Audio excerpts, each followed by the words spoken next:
Welcome to the Stuff and Things Podcast, your home for all stuff related to your favorite things in entertainment. Now, here are your hosts. Hello everybody, this is the Stuff and Things Podcast. We are talking The Mandalorian, we are talking Season 3, Episode 1. I am Stefan, and normally about now I would be introducing the other co-host, Sam. But those of you who are up to date with the news of Stuff and Things Podcast, we are without Sam at the moment due to an injury which has made recording a little bit difficult for him. However, luckily this week he has been able to send across an audio message for me to play to you all, where he gives his thoughts about this episode, and then after that I will be recording my thoughts as well. It is recorded in two separate bits, so we are hoping that it does flow nicely as well. But enough of all that, here he is, the Qui-Gon to my Obi-Wan, the Obi-Wan to my Anakin, the Anakin to my Padme. No, that doesn't work as well, but here's Sam. Hello everybody, and welcome to a new episode of the Stuff and Things Podcast. Is what I would love to be saying sat at my podcast desk. Unfortunately, that's not from me right now. I'm unwell. I'm unable to record as I normally would. I'm missing it. I love the show. I love listening to all the feedback we get, reading the messages, etc. I love the discussion. So hopefully I will be back soon. You all have no idea how much I want to be. Stefan is doing an amazing job. Him and Kaylee talking about The Last of Us, I've really enjoyed. Without a microphone to defend myself, they went in a little two-footed on my opinion for last week's episode, but that's fine. I'll get my revenge. I'll have the microphone back one day. But today, it's all about The Mandalorian, Season 3, Episode 1. And Stefan, the title of the episode was... I genuinely don't know. So you'll have to look it up, dude. But the reason that I am recording is because we are very keen to keep the show rolling as best we possibly can. So here I am in my sick bed. Apologies for the sound quality. But let's talk a little bit about the opening episode of the season. I loved it. So I'm going to be talking in very general terms. And I know Stefan's then going to dive in and give you his thoughts. But I absolutely loved it. It kind of gave me everything. It gave me everything that I love about Star Wars. And what I mean by that is we had a... Mandalorian is a Western set in space. It's been said from day one. We had a gunfight in a town. A quick draw. Do you feel lucky, punk?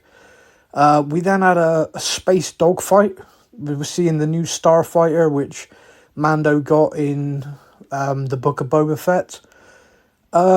So I loved it. I got everything I wanted. The only thing I didn't get was the Darksaber. I didn't see any Darksaber action, but I'll let that slide. But it also set the show up. It set the show up in a way where right from the start we know that Mando has decided he wants to try and redeem himself with his people. I still feel they are a bit culty. I would prefer Mando to be more Bo-Katan in the way he follows the Mandalorian creed, but this is how he was brought up from being a foundling, so he kind of, this is what he believes in and this is what he's chasing. So he's chasing redemption.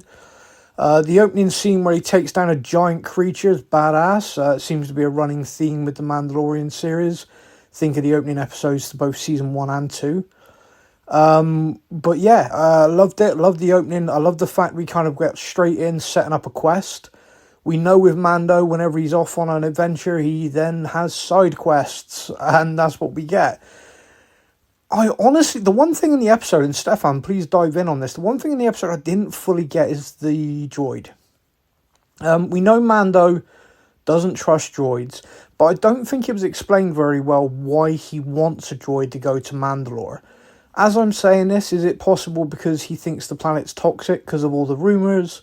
Maybe he wants to send a droid in first, and because he hates droids, that's the only one he trusts. But at the same time, that thing got blown apart, put back together as a statue. Seems unlikely that it's going to work. But yeah, so that was the one thing I was a little bit curious about. But, it set us off on a little bit of an adventure. We got to see a character that appeared in the prequel trilogy. I can't even say the names of the little dudes, working on the droid. But that was kind of fun. They're fun little characters. Grogu trying to hug them. Grogu's obviously the star of the show. Him spinning the chair using the Force. I've always thought to myself, what would I be like as a Jedi? And I hate to say it, I think I'd be that annoying. I think I'd use the Force for ridiculous things, like stealing the remote control from my partner, grabbing a beer from the fridge when I didn't want to get up. I'd really waste that skill. So it's probably a good thing I'm not one. But yeah, so loved it. It gave me everything. It gave me the start of the story. I thought the scene with Bo-Katan was a little bit strange. Bo-Katan basically sat in a massive palace all by herself, sat on a throne with nobody. I think the main aspect of that I find strange is, are these two going to be enemies? She clearly wants the Darksaber. We know that. We know he holds it. It just feels like there's going to be a friction there, which I don't know. I kind of hope it's not. I don't think Mando fully cares, but at the same time, I don't think Bo-Katan's going to want the cult, as she calls it, to rule Mandalore. And if Mando is very much Mando Din Djarin, I will call him that really, considering we're talking about multiple Mandalorians now, but I don't think she's going to like the idea of that cult ruling Mandalore, having the Darksaber. So yeah, it's interesting. It's certainly going to be fun to see where that goes. But her being alone in that palace like that was a kind of an odd scene, but at the same time, kind of really showed that her followers aren't really following her. They are purely following the legend of the Darksaber. And if that's the truth, and that is what those people were actually doing, maybe Jin's going to get his own following. Maybe that is the way. See what I did there? Thank you. So those are my thoughts. I wish I was going into more depth. I wish me and Stefan were going backwards and forwards on this. I'd absolutely love to take a deep dive and just talk it all the way through. Unfortunately, I'm not able to do that right now. I will point out one Easter egg, one thing that I spotted, and that is the cargo. I got to try and remember if that's what they're called. I think it's something like the Purrgil. Yeah, the Purrgil. Not the cargo, the Purrgil. Now, if you watch Star Wars Rebels, the animated series, you'd be aware of these creatures. They're basically space whales, and they're beings that exist deep in space, like whales, various abilities, etc., including being able to go through hyperspace. It's kind of a massive plot point at the end of Rebels, and based on what we're reading about the Ahsoka Tano series, it's going to basically continue the story from Star Wars Rebels. So I think we're going to see a lot more of them, and I think this was just a nice little nod. In the scene, you see Grogu spotting them, not really knowing what they are, and going through his little hatch to get down to Jin and have a little hug. Like, nope, Dad, don't like it. I'm going to sit with you. Yeah, as always, like I said, Grogu steals the show. Loved it. Really enjoyed the episode. Stefan, I hope you did too, my friend. Thank you so much for giving me this chance to record something for the pod. I really, really hope I'm back next week. If not, I'll do something similar. But everyone out there, I hope you're well. I hope you're a lot bloody better than me anyway. You all take care, and yeah, enjoy the show. Rest of the show with Stefan. Over to you, buddy. Thank you very much for that, Sam. So yes, we are talking about episode 1 of the 3rd season, called Chapter 17, The Apostate. So Sam has given us his kind of talk through of what his thoughts are. I am going to attempt to now do the same thing without kind of oversaying what Sam has said too much, okay? So we have recorded these separately, and I have edited them together to make this podcast. So my thoughts and hopes are that it doesn't sound too bad. Those of you who are keen listeners will know this is actually the second attempt at this as well. So here we go. Let's see what happens. So we're going to start off talking about the very beginning of the episode itself. A start that confused me a little bit, let's be honest. I was pretty sure that we were witnessing the initiation of our Mandalorian himself as a child. I was convinced that is what we were seeing, and it was going to be kind of one of those little flashbacky bits to see kind of how he got to where he was from a youngling. But, of course, that is not the case. It was just how they are carrying on the Mandalore. And our Mandalorian comes in his Naboo N1 spaceship, which I still think is one of my favourite ships potentially. Maybe not quite up there with the TIE Fighter, we're not sure yet. But that comes swooping around the corner, and it does indeed blow up this giant turtle crocodile creature. As Sam mentioned, this does seem to be a bit of a thing with the Mandalorian, in a sense of they like to kill off a big character quite early on in each series. And it is something I am all for. I have got absolutely no problems with this. I love the visuals of the Mandalorians kind of getting handed to them a bit by this giant creature. You would think the people of this creed would be able to deal with this creature quite easily, but the fact it's kind of got the snappiness of a crocodile and the abilities and strength of something that size is quite a nice battle to watch early on.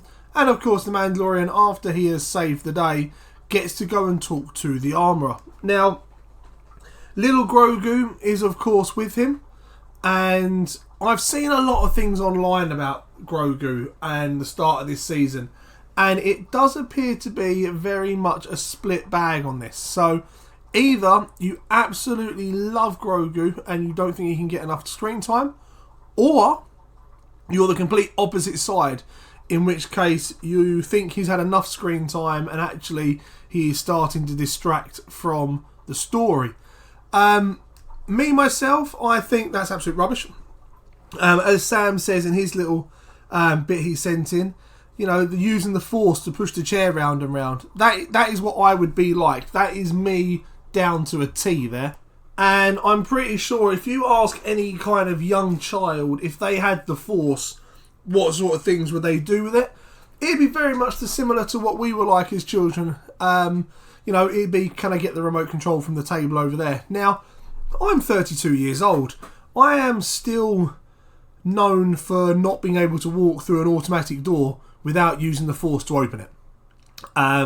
Drives the wife insane and the kids find it hilarious. But every time I go through an automatic door, I will use the Force, and I've even managed to teach the 5-year-old now who will do it as well, just to really drive his mum insane. So watching Grogu as this young child kind of using the Force and things like that, 100% exactly what I would be like. But yeah, I have seen a bit of online hate for it, which I found quite strange. We do get this conversation between the armourer and the Mandalorian about how he can rejoin the Mandalore. And again, I feel like this season is going to be very similar to the first two, in the sense of he's going to have to get from A to B. However, he's going to pass all the letters up to Z on the way to this main task. And that's really been how the first two seasons have worked. And I think it's worked, personally. The little side quests throughout. But the main end goal being what it was in each series, I think it has worked, so I can understand why they've gone for it again in this series. Talking through things that also happen in this series, we now know that he must go and bathe in the living waters to atone for the fact that he took off his helmet via choice.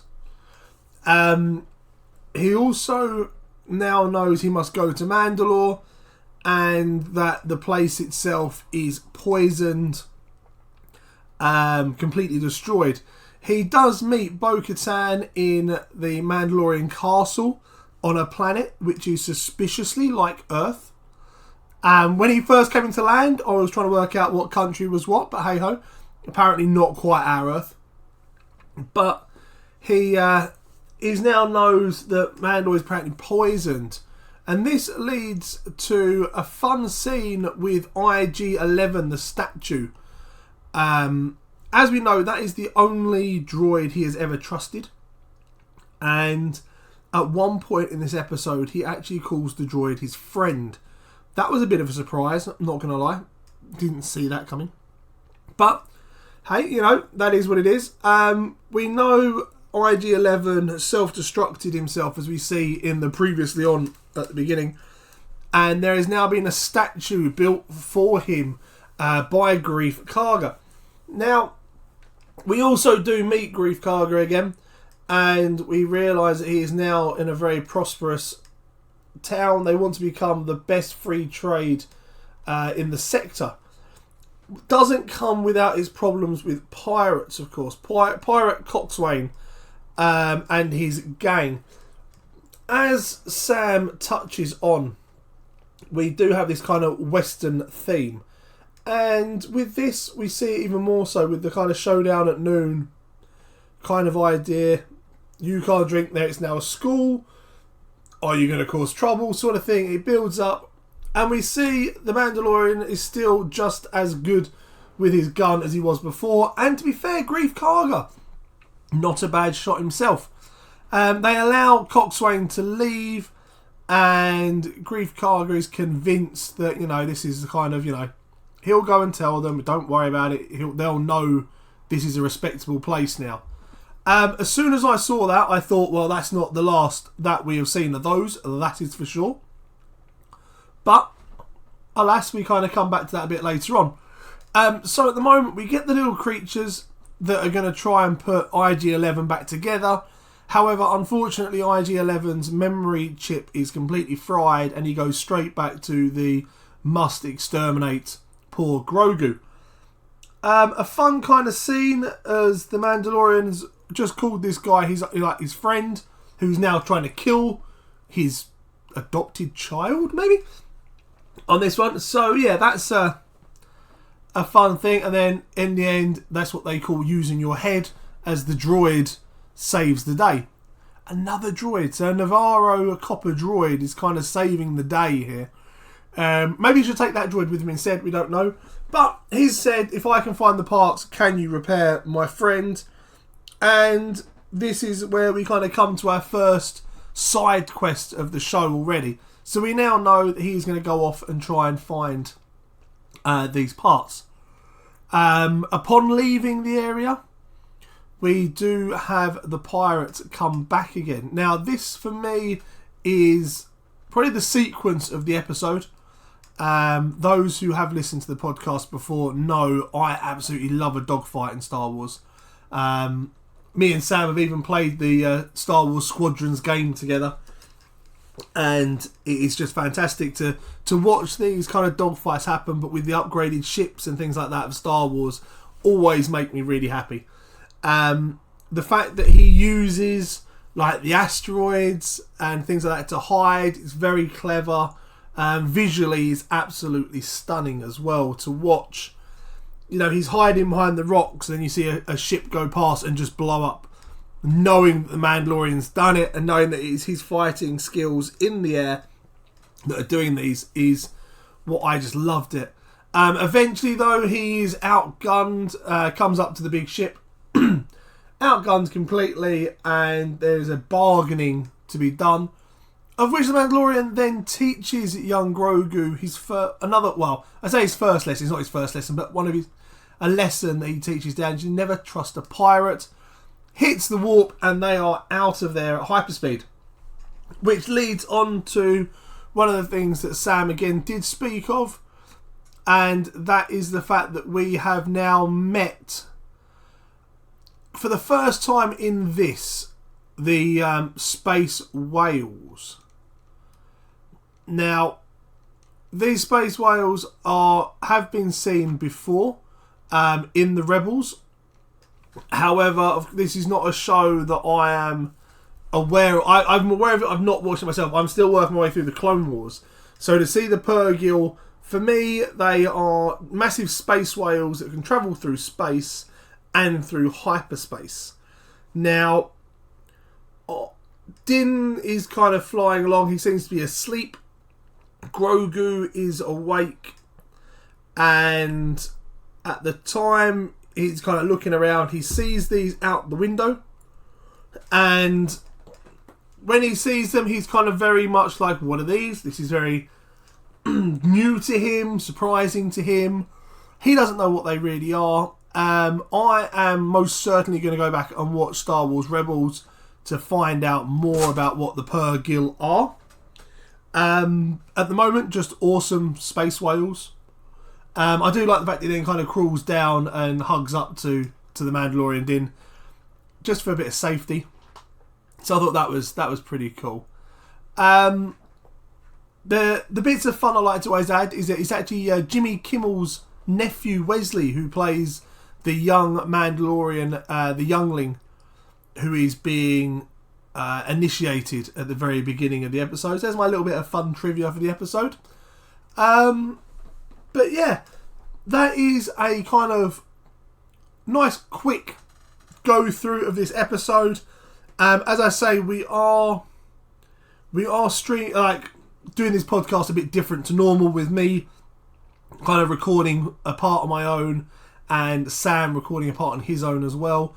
We are really hopeful that the next few podcasts we do, we have The Last of Us coming out as well on this week, as well as episode 2 of The Mandalorian season 3. Fingers crossed Sam is going to be back to join us on those more than, unfortunately, what he's been able to today. We have got fingers crossed for that. And until next time, may the Force be with you. Thank you for listening to the Stuff and Things podcast. We hope you enjoyed the show. You can find us on Facebook or online. Simply search the Stuff and Things podcast to join in our conversation every week.